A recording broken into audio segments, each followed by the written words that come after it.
El presidente de Estados Unidos, Donald Trump, advirtió este viernes a Venezuela: ponen a las fuerzas de su país en una situación peligrosa, estos serían derribados. Esto se suma al anuncio del despliegue de 10 cazas F-35 sobre la zona del Caribe. El gobierno estadounidense anunció que el Departamento de Defensa pasará a ser llamado el Departamento de Guerra. Donald Trump aseguró que es el nombre más indicado en medio de las tensiones en el Caribe, la guerra entre Rusia y Ucrania y la crisis en Medio Oriente.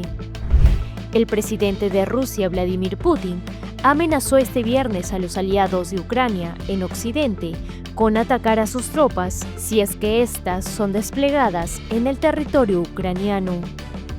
Putin advirtió que si pisan territorio de guerra, se convertirán en objetivos legítimos.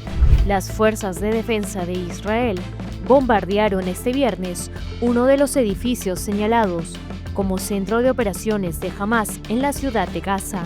La operación forma parte de la ofensiva final contra el grupo terrorista.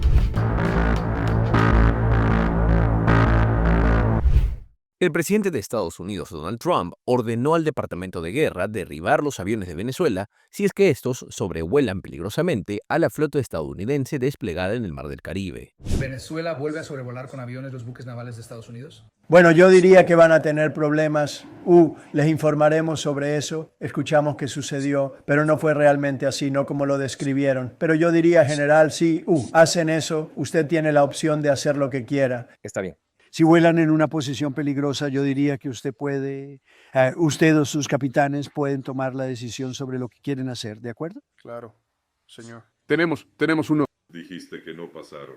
¿Decirlo? ¿Qué tan cerca llegaron? Dijiste que los aviones no pasaron. Bueno, no quiero hablar de eso, pero si nos ponen en una posición peligrosa, serán derribados. Muchas gracias a todos. Así que ahora vamos a cubrir el G20. Trump, además, se refirió a las acusaciones de Venezuela de buscar la caída del régimen de Nicolás Maduro.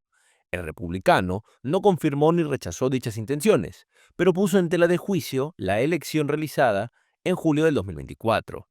Además, acusó a Maduro de enviar a los delincuentes más peligrosos de Venezuela a Estados Unidos. Bueno, no estamos hablando de eso, pero estamos hablando del hecho de que hubo una elección que fue una elección muy extraña, por decirlo suavemente.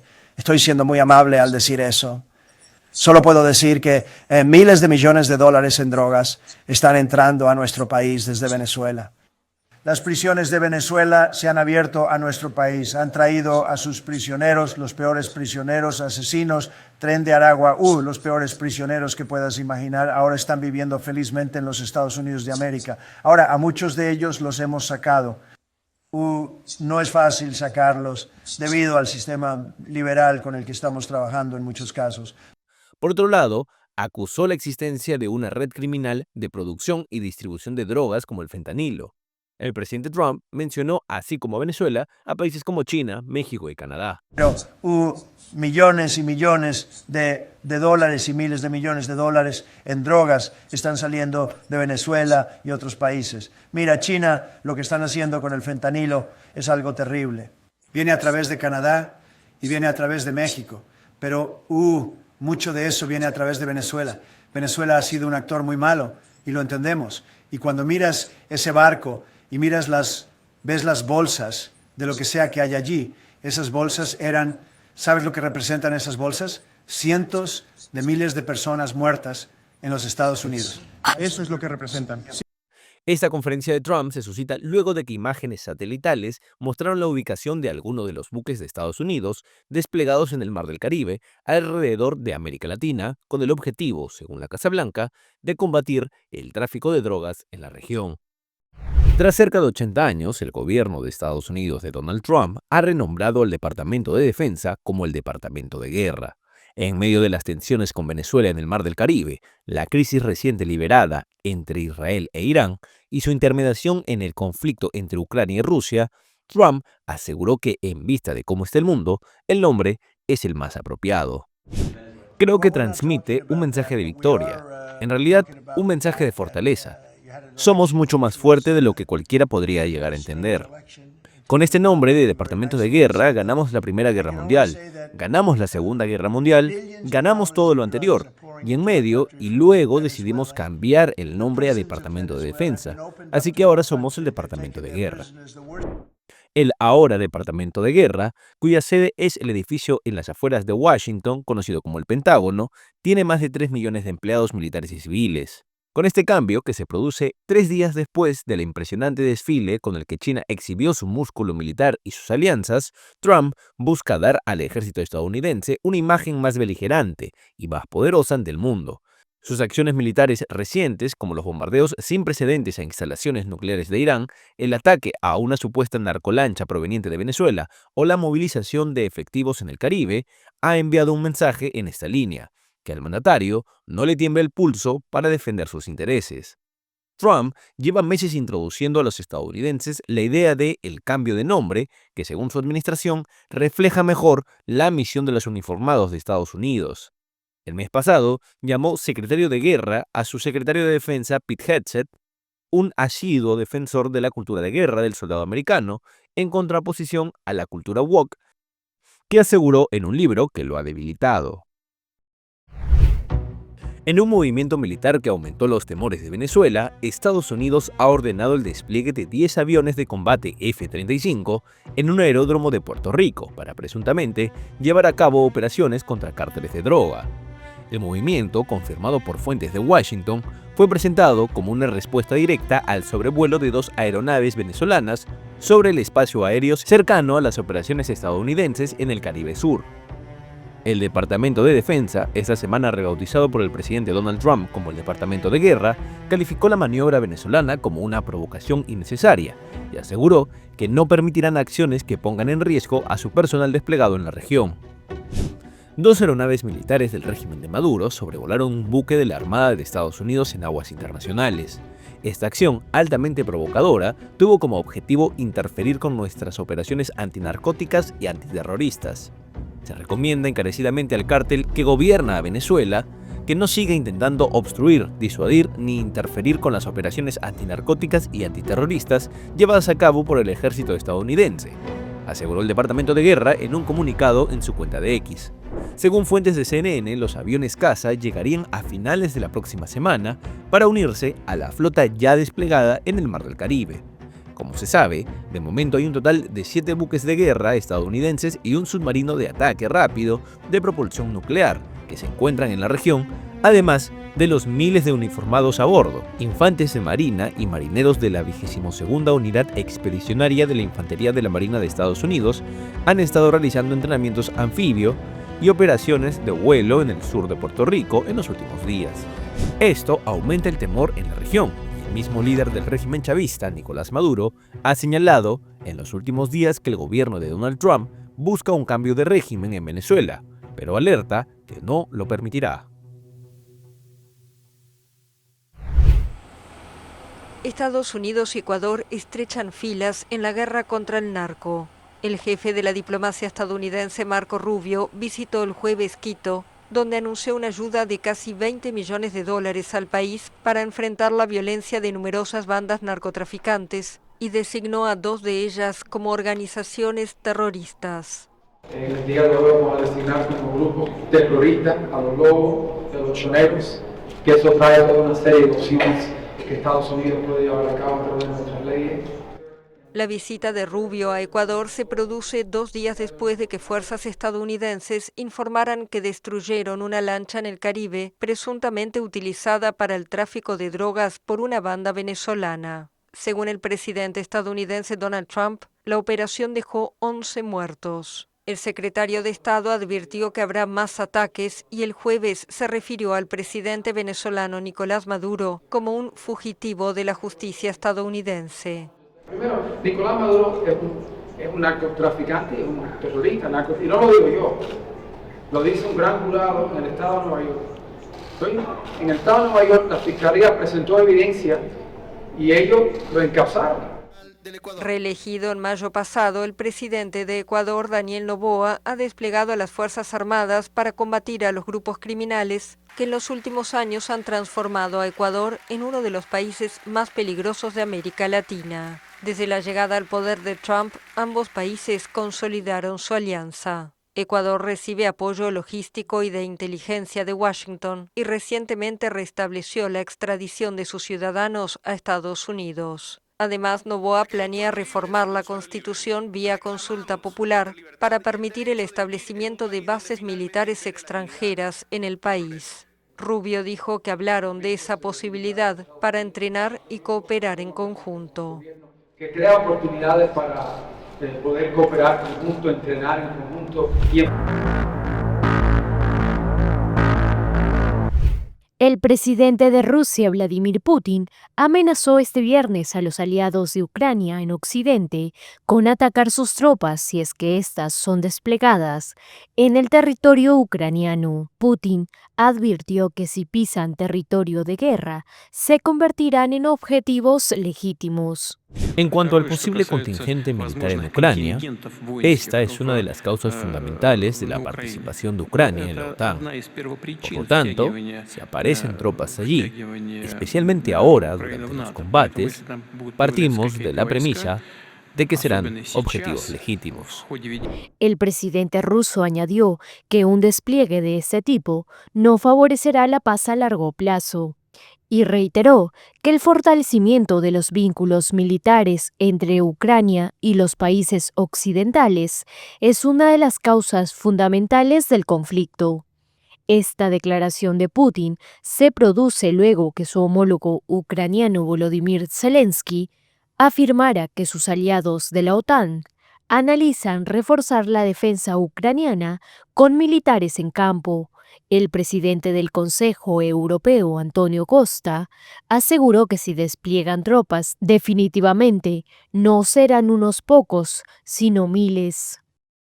Seguiremos trabajando en los próximos días. Finalizaremos los acuerdos con Estados Unidos para obtener detalles sobre el apoyo que están dispuestos a brindar desde la vigilancia y el alto al fuego hacia todos los temas, incluida la seguridad. Y luego tendremos que formalizar los textos políticos, es decir, preparar un acuerdo de paz duradero y probablemente contar con un acuerdo multilateral o una serie de acuerdos de apoyo bilaterales. Como se recuerda, un grupo de 26 países, liderados por Francia y el Reino Unido, prometieron el jueves unirse a una fuerza de seguridad por tierra, mar y aire para vigilar el cumplimiento de cualquier acuerdo que ponga fin al conflicto entre Rusia y Ucrania, que comenzó con una ofensiva rusa en febrero de 2022. El presidente de Estados Unidos, Donald Trump, declaró que hablará pronto con el presidente ruso Vladimir Putin, después de haber mantenido el jueves una conversación con su homólogo ucraniano Volodymyr Zelensky y líderes europeos. Trump lo confirmó durante una cena con destacados ejecutivos de la tecnología en Estados Unidos.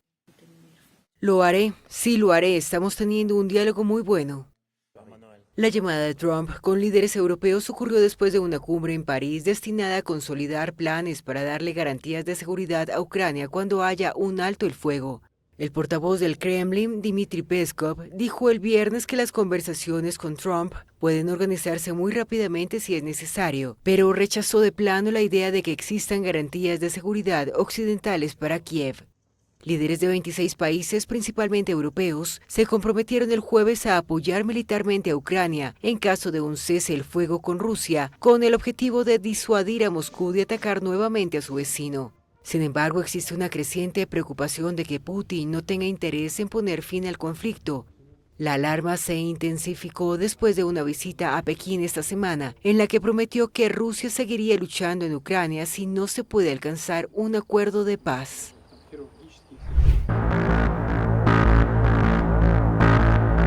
FDI en la ciudad de Gaza con toda su fuerza. Aumentaremos la presión sobre Hamás hasta derrotarlo.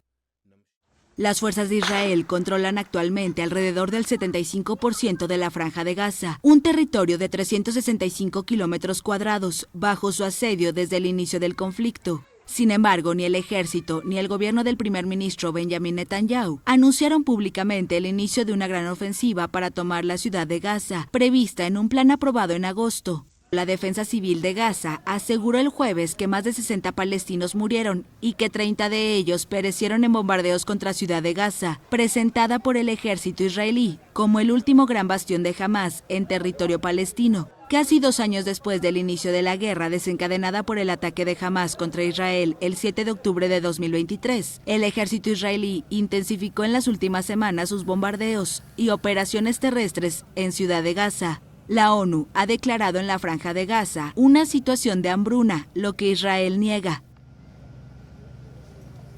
Las fuerzas de defensa de Israel bombardearon este viernes uno de los edificios señalados como centro de operaciones de Hamás en la ciudad de Gaza. La operación forma parte de la ofensiva final contra el grupo terrorista. Esto se produce poco después de que el ejército israelí anunció que en los próximos días empezará una oleada de ataques contra edificios de varias plantas de la ciudad de Gaza que se hayan convertido en infraestructura terrorista.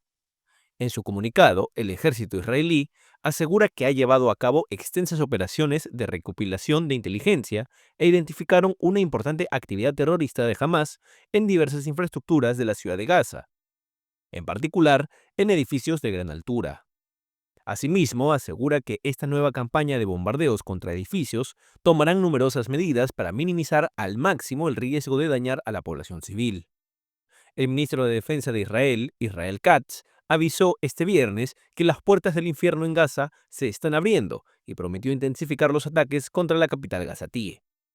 Cuando la puerta se abra, no se cerrará y la actividad del ejército aumentará hasta que los asesinos de Hamás acepten las condiciones de Israel para el fin de la guerra, comenzando con la liberación de todos los rehenes y el desarme completo.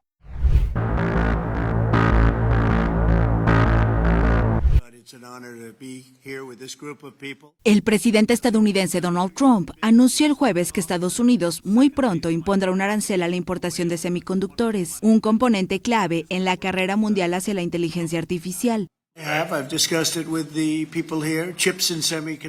Lo he hablado con la gente de aquí, chips y semiconductores, y vamos a imponer aranceles a las empresas que no entren. Impondremos un arancel muy pronto. Probablemente habrán oído que vamos a imponer un arancel bastante sustancial, no muy alto, pero un arancel bastante sustancial, con el entendimiento de que si ingresan al país, si vienen, construyen o planean venir, no habrá un arancel. Un mes antes, el mandatario había anunciado su intención de gravar al 100% los chips y semiconductores importados, sin ofrecer información sobre la fecha de entrada en vigor. Varios titanes de la tecnología, fabricantes o usuarios dependientes de semiconductores han anunciado en los últimos meses inversiones en suelo estadounidense. El sector de los semiconductores es objeto de numerosas rivalidades entre Estados Unidos y los principales países productores, como China y Taiwán. El desarrollo de la industria manufacturera en territorio estadounidense es una de las prioridades de Trump, quien ha impuesto aranceles generalizados para frenar las importaciones y favorecer la producción nacional. Aunque ya algunos de estos aranceles han sido considerados ilegales por tribunales de primera instancia, Trump llevó el miércoles el tema a la Corte Suprema.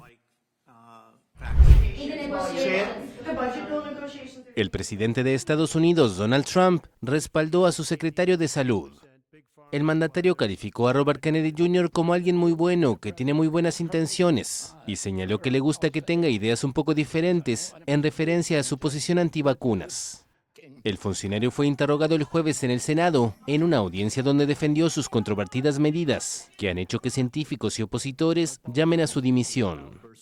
La destitución de la directora de los Centros para el Control y la Prevención de Enfermedades, así como varias dimisiones de funcionarios de alto nivel, han sumido a la principal agencia de salud pública del país en una crisis interna. Estos cambios eran ajustes absolutamente necesarios para restaurar la función de la agencia como la Agencia de Salud Pública de Referencia Mundial, cuya misión principal es proteger a los estadounidenses de las enfermedades infecciosas. Los CDC fracasaron estrepitosamente en esa responsabilidad durante la pandemia de coronavirus, cuando sus políticas desastrosas y absurdas destruyeron pequeñas empresas, violaron las libertades civiles, cerraron nuestras escuelas y causaron daños generacionales al hacerlo. Desde que asumió el cargo, el secretario ha restringido las dosis de la vacuna contra el coronavirus a grupos más reducidos, ha cortado las subvenciones federales de investigación para la tecnología de ARN mensajero, a la que se le atribuye haber salvado millones de vidas, y ha redirigido fondos para indagar pistas de investigación médica contestadas por sectores científicos. Muchos expertos temen que la población pierda confianza en las vacunas, lo que podría traducirse en un retorno de enfermedades contagiosas desaparecidas como el sarampión, que causó varias muertes en Estados Unidos en 2025. En una de las más grandes redadas realizadas desde el retorno de Donald Trump a la Casa Blanca, este jueves, 475 fueron detenidas por el Servicio de Inmigración y Control de Aduanas, más conocido como ICE por sus cifras en inglés. La mayoría de detenidos, aproximadamente 300, en la planta Hyundai Metaplant en Georgia, son de procedencia surcoreana. Según el agente especial a cargo de las investigaciones de seguridad nacional, Steven Schrank, las 475 personas detenidas se encontraban ilegalmente en Estados Unidos. Ayer, las investigaciones de seguridad nacional, en coordinación con nuestros socios policiales, ejecutaron una orden de registro judicial como parte de una investigación criminal en curso sobre denuncias de prácticas laborales ilegales y delitos federales. La investigación resultó en el arresto de 475 personas y se centra en garantizar la rendición de cuentas de quienes violan la ley y defienden el Estado de Derecho. Como ya habíamos determinado mediante nuestra investigación, y sin duda lo comprobamos ayer, existía una red de subcontratistas y subcontratistas para los subcontratistas. Por lo tanto, los empleados trabajaban para diversas empresas presentes en el lugar. No se trataba solo de la empresa matriz, sino también de subcontratistas, y estamos revelando toda esa red.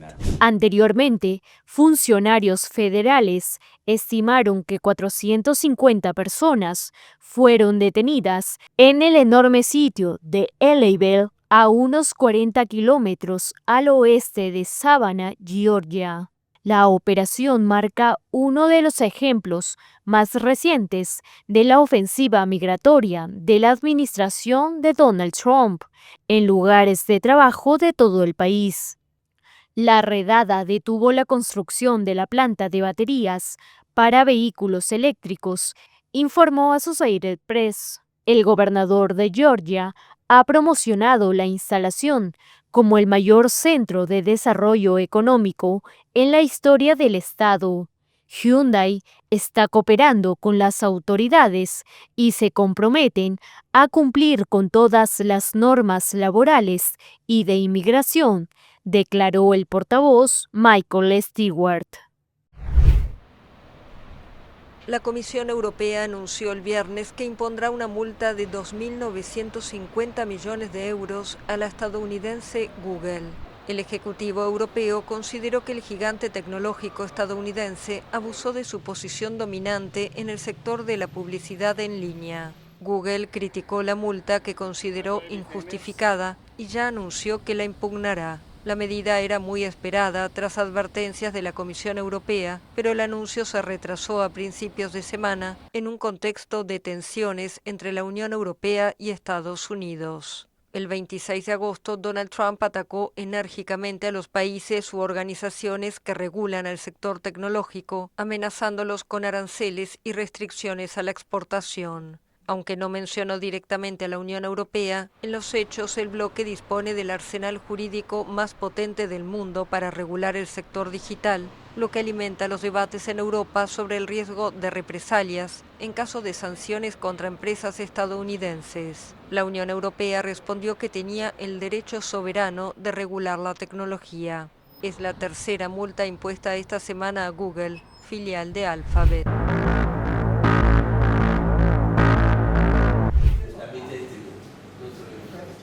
La Mpox ya no representa una emergencia de salud pública mundial. Así lo declaró el viernes la Organización Mundial de la Salud, tras un descenso constante de los casos y las muertes en la República Democrática del Congo y otros países afectados. Comprendemos mejor los factores que impulsan la transmisión y los factores de riesgo de gravedad, y los países más afectados han desarrollado una capacidad de respuesta sostenida. Por supuesto, levantar la declaración de emergencia no significa que la amenaza haya terminado, ni que nuestra respuesta vaya a detenerse.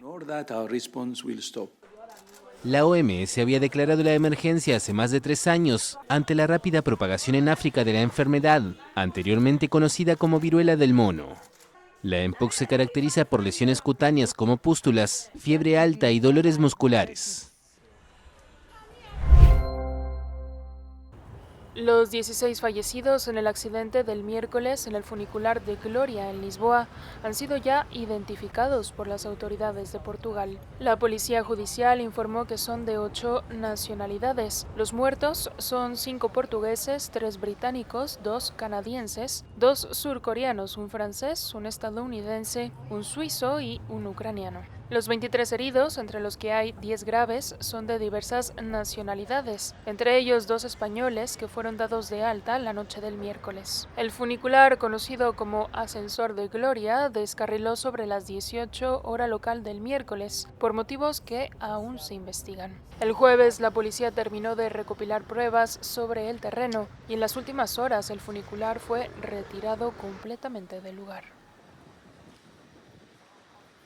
Vecinos desalojados de un edificio en el centro histórico de Ciudad de México denunciaron violaciones a sus derechos humanos tras ser retirados a la fuerza de un inmueble en la calle República de Cuba 11, donde vivieron por décadas. Aseguraron que el operativo policial realizado sin previo aviso les ocasionó pérdidas económicas, daños a su salud e incluso la muerte de un comerciante tras sufrir un paro cardíaco. Arturo Velázquez, de 65 años, afirmó que más de 100 agentes ingresaron violentamente acompañados de supuestos delincuentes. Trajeron más de 150 delincuentes donde las cosas se repartían. Hay pruebas, hay vecinos que los vieron. Se llevaron nuestras pertenencias. Por su parte, el abogado de los vecinos, Arturo Aparicio, advirtió que el desalojo violó el derecho a la vivienda y a un proceso judicial justo. Como lo aclararon los vecinos, no son invasores, eran inquilinos. Y hay que aclarar esto porque la orden de desalojo no fue una orden por invasión de inmueble.